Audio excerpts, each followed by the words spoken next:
Today, I'm going to tell you how to cut garlic for fried rice. For this, I've taken one large pod of garlic and now I'm going to remove the top and the bottom stalk portion completely using a knife. I will now separate all the smaller pods from the larger chunk using a knife.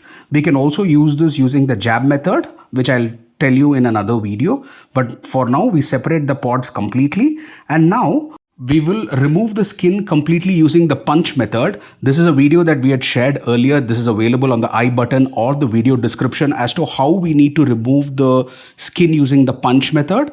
Once we remove the skin from all the pods, we are now going to nicely chop them finely. We will run through 3 rounds of chopping to ensure that each of these garlic pods are chopped finely and they are ready to be sautéed or fried well.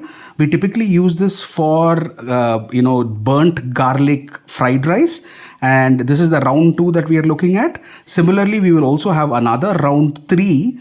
You can now see that the garlic is nicely chopped finely and ready to be used.